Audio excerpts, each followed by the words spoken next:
Bapak Ibu, saudara-saudari sekalian jemaat Tuhan, Salam. Kita menemukan firman Tuhan dalam tema Aku dan seisi rumahku akan menyembah Allah, berdasarkan pengakuan Yosua di hadapan kumpulan bangsa Israel. Saudara-saudari yang terkasih dalam Tuhan, penyembahan kepada Allah sebagai Tuhan dan Juru Selamat tidak terjadi secara kebetulan. Berbagai pengalaman hidup, pengalaman iman, pengalaman rohani yang dialami, yang dijalani, bahkan yang dilewati bersama Allah, memperkuat alasan setiap orang percaya untuk memutuskan menyembah Allah sebagai Tuhan. Dalam perjanjian baru, kisah Zakheus, sang pemungut cukai yang bertobat, penyembahannya kepada Kristus sebagai anak Allah tidak lahir secara kebetulan. Mengalami proses pemulihan dan menyatakan pertobatan adalah bagian dari rancangan Tuhan untuk menyatakan keselamatan bagi orang yang bertobat dan percaya. Atau perempuan yang kedapatan berzinah, dan Yesus meminta barang siapa yang tidak berdosa hendaklah dia yang lebih dulu mengangkat batu dan melempari perempuan itu. Pertobatan si perempuan yang berdosa tidak terjadi secara kebetulan, sebab ada proses pemulihan yang mengangkat dia kepada penyembahan kepada Allah sebagai Tuhan dan Juru Selamat yang mengampuni dosanya lebih daripada penghakiman manusia terhadap dosa yang dia lakukan. Bangsa Israel juga punya pengalaman iman bersama Tuhan, dan pengalaman demi pengalaman yang dialami, yang dijalani, yang dilewati bersama Allah kemudian menuntun mereka tiba pada keputusan final bahwa hanya kepada Allah mereka akan menyembah dan bukan kepada Allah asing. Keputusan final itu bukan keputusan yang mudah. Sama seperti kalau Anda belajar katekisasi, penghujungnya Anda akan diteguhkan menjadi anggota sini. Sesungguhnya pengakuan di hadapan Tuhan harus diyakini bahwa itu bukan pengakuan yang mudah. Bahwa Anda berjanji setia kepada Dia sampai mati, itu bukan pengakuan yang mudah. Peneguhan seseorang menjadi anggota sini bukan hanya sekedar meluaskan dia merayakan perjamuan kudus atau meluaskan dia untuk melangsungkan pemberkatan pernikahan, tapi menjadi pengikut Kristus yang setia dalam kata dan tindakan yang dia bawa kesetiaan itu sampai mati. Itu bukan keputusan yang mudah. Keputusan final yang diambil oleh bangsa Israel di hadapan Yosua dan secara khusus sesungguhnya di hadapan Tuhan, itu bukan keputusan yang mudah, sebab di sekeliling mereka tersebar Allah-Allah asing, Allah-Allah sembahan bangsa Amori atau orang Mesir yang sangat menggoda mereka untuk jatuh pada penyembahan berhala orang Amori. Karena itu di Sikem, Yosua kumpul 12 suku Israel, dan pada waktu itu dia panggil 12 kepala suku, dia panggil para hakim, dan dia panggil kepala pasukan di hadapan mereka. Kemudian dia meriwayatkan perjalanan bangsa Israel sejak nenek moyang mereka di tepi sungai Efrat, Tera ayah Abraham. Di hadapan bangsa itu kemudian dia meriwayatkan perjalanan iman bersama Tuhan. Dan saya percaya pasti ada maksud kenapa riwayat itu harus disampaikan sebelum akhirnya dia menutup mata, karena dia pemimpin Israel. Yosua meriwayatkan kepada bangsa Israel, dahulu kala di seberang sungai Efrat berdiam nenek moyangmu, Tera ayah Abraham, tapi mereka menyembah kepada Allah asing, Tapi Allah memutuskan untuk mengambil Abraham dari tengah-tengah kaum keluarganya dan memberikan kepada dia Kanaan, memberkati dia dengan segala kelimpahan di Kanaan yang diawali dengan perjanjian tentang keturunan yang akan banyak seperti bintang di langit dan pasir di laut. Pengalaman iman itu kemudian teruji ketika dalam perjalanan bersama Sarah sebagai suami dan istri. Allah belum juga mengaruniakan keturunan itu. Maka dari situ Israel diberikan pengajaran bahwa Allah memperkenankan Sarah mengandung di usia senja dan menghadirkan Ishak di pangkuan suami istri itu di usia yang tidak lagi kuat. Alkitab mencatat Sarah sudah mati haid. Janji tentang keturunan yang banyak seperti pasir di laut dan bintang di langit melalui Ishak lahirlah Esau dan Yakub. Dalam riwayat itu Esau diberikan pegunungan Seir bagi dia dan keturunannya, menetaplah engkau di sana. Sementara Yakub dan keturunannya pergi ke Mesir yang diawali dengan bencana kelaparan. Allah mengirim mereka ke Mesir sebab di sana ada makanan. Yakub yang terima berkat, saudara ingat, bukan Esau tapi Yakub. Karena itu keberlangsungan bangsa pilihan harus terpelihara. Mereka dikirim ke Mesir supaya keberlanjutan hidup berlangsung. Dan kemudian mereka menetap di sana, beranak cucu, dan kemudian karena jumlah mereka banyak, mereka ditindas. Allah mengirim Musa dan Harun pergi ke Mesir untuk membebaskan bangsa Israel dari sana, dari tanah perbudakan itu, dengan memulai negeri itu dengan sejumlah tulah. Dan ketika Firaun melepaskan mereka, dikejar oleh tentara Firaun, tentara pasukan berkuda dan kereta pasukan Firaun. Tertulis dalam bacaan kita, Tuhan mengadakan gelap di antara bangsa Israel dan pasukan Firaun, dan kemudian dia menutupi pasukan itu dengan lantai berawa yang tertutup kembali setelah orang Israel berjalan di tanah yang kering. Ketika mereka sampai di Yeriko, mereka berkumpul dengan bangsa-bangsa asing di sana, dan apa yang Allah katakan dalam riwayat yang disampaikan oleh Yosua, nenek moyangku berteriak kepadaku, aku tidak membiarkan engkau berjuang sendiri, mendahuluimu kukirimkan binatang tabuhan untuk menyerang musuh-musuh di hadapanmu, sehingga engkau selamat, dan itu bukan karena pedangmu atau karena panah. Pengalaman iman hidup bersama dengan Tuhan terus disampaikan oleh Yosua. Sesudah itu kamu berdiam cukup lama di padang gurun. Datanglah bangsa-bangsa asing menyerang kamu, tapi aku menaklukkan mereka. Ketika Raja Moab hendak menyerangmu, dia kirim Bileam untuk mengucapkan kata-kata kutukan, tapi aku tidak mau mendengarkan Bileam. Aku memberkati engkau dengan segala kebaikan, dan pada akhirnya engkau mendiami negeri yang tidak engkau dirikan. Engkau menikmati buah anggur dan buah zaitun dari kebun-kebun yang tidak engkau tanami. Itu kemurahan Tuhan. Dan itu dikuatkan kembali oleh Yosua, disampaikan, diriwayatkan kembali di hadapan segenap orang Israel. Kenapa? Karena kehidupan mereka mulai melenceng dari penyembahan kepada Tuhan dan tergoda dengan penyembahan kepada Allah asing. Pengalaman-pengalaman hidup bersama Tuhan itu kemudian memunculkan tawaran dari Yosua. Berdasarkan pengalaman-pengalaman iman sejak nenek moyang diangkat dari tepi sungai Efrat dan perjalanan panjang sampai tiba di Kanaan, kembali menikmati susu dan madu di tanah perjanjian. Kalau engkau berpikir tidak baik untuk menyembah Allah, maka pilihlah sekarang kepada siapa engkau akan menyembah. Kepada Allah nenek moyang yang mereka sembah di tepi sungai Efrat, ataukah kepada Allahnya orang Amori. Itu tawaran.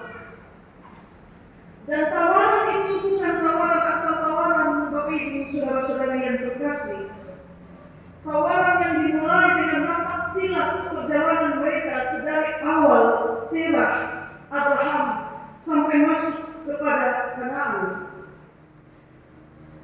Itu hendak menantang orang Israel secara tersirat. Apakah di sepanjang perjalanan nenek moyang mereka sampai mereka menikmati segala kebaikan dan kemakmuran di tanah Kanaan, mereka melihat jejak tangan Allahnya orang Amori? Apakah dalam semua kebaikan itu mereka melihat jejak tangannya Allah sembahan Terah, ayah Abraham? Tawaran yang menantang itu dimaksudkan supaya keputusan untuk menyembah Allah itu lahir bukan karena paksaan Yosua sebagai pemimpin. Tawaran yang menantang itu dimaksudkan supaya keputusan untuk menyembah Allah itu lahir dari berdasarkan pengalaman iman mereka sendiri bersama dengan Tuhan. Karena itu sekali lagi, menyembah Allah sebagai Tuhan dan Juru Selamat sesungguhnya tidak lahir secara kebetulan.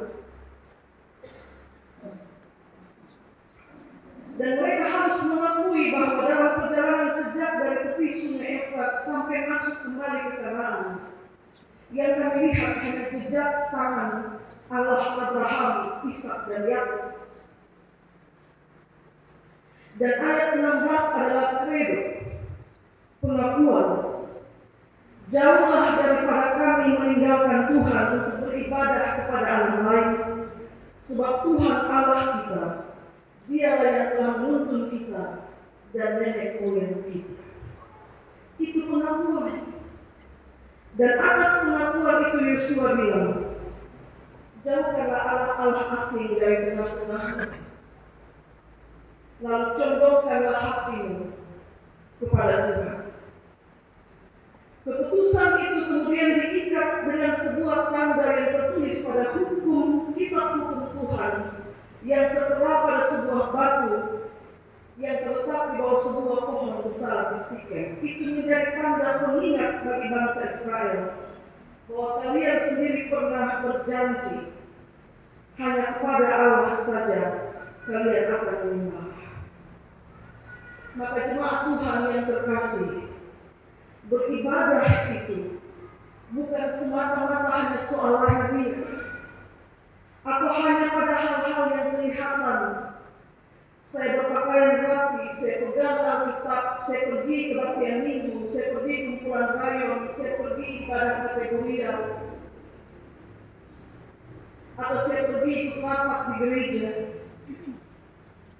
Karena beribadah kepada Allah itu bukan hanya soal saya dan saudara menyingkirkan Allah-Allah asing yang ada di sekitar kita atau yang ada dalam diri kita, tapi juga mencondongkan hati kita kepada Allah yang kepadanya kita berkeputusan tetap untuk menyembah Dia sebagai Tuhan dan Juru Selamat. Dan itu bukan keputusan yang mudah sekali lagi, karena di sekeliling kita tersebar Allah-Allah asing yang kita jadikan sebagai berhala, yang mengikat hati kita untuk berpaling dari Tuhan. Dan saya kira Bapak Ibu bisa menerjemahkan apa itu Allah-Allah asing yang ada di sekitar atau bahkan dalam diri kita. Kalau Bapak Ibu menyebut iri hati dan dengki, amarah dan dendam, itu berhala dalam hati. Ketika mulut mengatakan iya, tapi hati tercondong kepada berhala yang lain, maka sesungguhnya kita sedang menipu Allah yang kita sembah dalam bentuk yang kelihatan sebagai Tuhan. Karena itu, setiap orang Kristen seharusnya dia bisa berkata, bagi Tuhan dan bagi kemuliaan namanya, saya akan selalu punya waktu untuk melayani Dia. Bagi Tuhan dan bagi kemuliaan namanya, saya yang terbatas berkenan memberi diri supaya Tuhan perlengkapi dan saya mau melayani Dia. Bagi Tuhan dan kemuliaan namanya, bukan hanya saya, tapi saya dan seisi rumah saya, kami memutuskan untuk menyembah Allah. Maka pertanyaannya, masih adakah mesbah-mesbah keluarga di rumah-rumah kita? Seperti mesbah-mesbah yang kita dirikan saat COVID-19 melanda dunia. Ketika kita harus kembali beribadah ke rumah kita masing-masing, di situ setiap keluarga mendirikan mesbah. Alkitab yang terbuka, lilin yang dinyalakan, dan suami istri anak-anak bersekutu di sekitar mesbah Tuhan. Pada setiap pembukaan usbu, atau pada setiap kunci usbu, apakah mesbah itu masih ada? Alkitab itu masihkah terbuka? Apakah lilin masih menyala?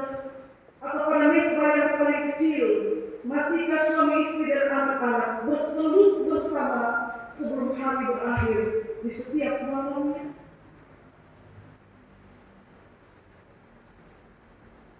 Kalau saya dan saudara membuat napak tilas perjalanan hidup beriman kita akan menemukan jejak tangan Tuhan nampak sangat jelas dan bukan jejak-jejak kehebatan kita.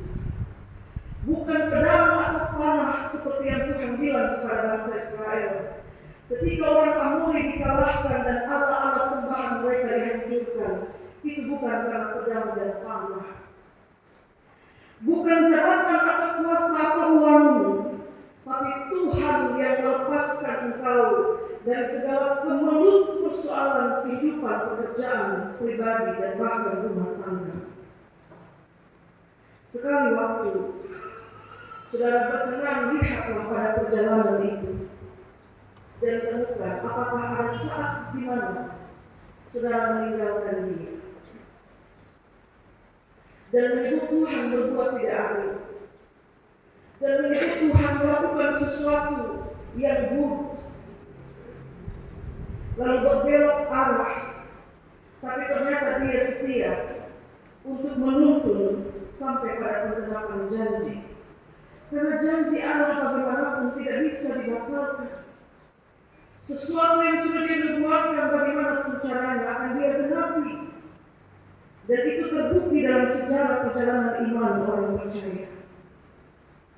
Saudara-saudari yang terkasih, pada setiap keputusan untuk menyembah Allah sebagai Tuhan dan Juru Selamat, sesungguhnya terletak tanggung jawab pada arah hatimu kau condongkan ke mana.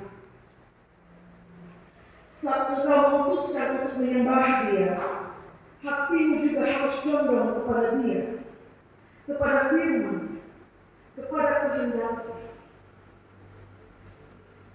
Sebelum orang Israel masuk tanah Kanaan, Musa sudah seingat mereka. Kalau nanti di negeri itu Tuhan memberkati engkau dengan segala kelimpahan, menetap di negeri yang tidak kau dirikan, menikmati hasil kebun yang tidak engkau tanami, hati-hatilah supaya jangan hatimu berbelok meninggalkan Tuhan. Dan saya yakin Bapak Ibu, pada titik itu, pada titik di mana kita memutuskan untuk menyembah dan mencondongkan hati kita kepada Tuhan, dapat dipastikan bahwa hidup beriman saya dan saudara, perjalanan hidup beriman kita akan menjadi perjalanan yang seru. Sebab keputusan untuk menyembah Tuhan, Allah sebagai Tuhan dan Juru Selamat, akan membuat kita berhadapan dengan banyak tantangan. Dan itu pasti. Keputusan yang berat juga menanti tantangan yang besar. Condongkan hatimu kepada Tuhan. Sekuat apapun dunia menarikmu, menarik hatimu untuk condong pada segala tawaran dunia yang memikat, tetaplah saya dan saudara condongkan hati kepada Tuhan. Meskipun tantangan berat, sebab pengalaman iman telah membuktikan Allah akan bertindak dan saya dan saudara pasti diselamatkan. Saudara ingat puisi tentang jejak kaki itu puisi yang sudah sangat terkenal. Lalu pada suatu waktu dia melihat cuma satu jejak kaki dan dia bilang, kenapa Tuhan meninggalkan saya? Karena saya lihat cuma satu jejak kaki dan Tuhan bilang, itu jejak kakiku, bukan jejak kakimu. Jejak kakimu tidak nampak di situ karena saya sedang menggendong. Nah, pada perjalanan hidup kita akan selalu menemukan jejak tangan Tuhan. Dan tidak mungkin tidak. Kalau Anda sudah sampai pada keputusan final menyembah Dia sebagai Tuhan dan Juru Selamat, itu karena Anda sudah melihat jejak tangan yang nampak jelas dalam setiap perjalanan kehidupan, dalam suka dan duka, dalam sehat dan sakit, dalam untung dan malam, dalam kelimpahan dan dalam kemelaratan. Temukan jejak Tuhan, pasti nampak jelas, dan buatlah keputusan. Dan saat keputusan sudah dibuat, ingat, perjanjian sudah diikat. Dan ketika perjanjian sudah diikat, Anda bertanggung jawab atas keputusan yang sudah Anda buat. Tuhan berkati kita dengan firman. Amin.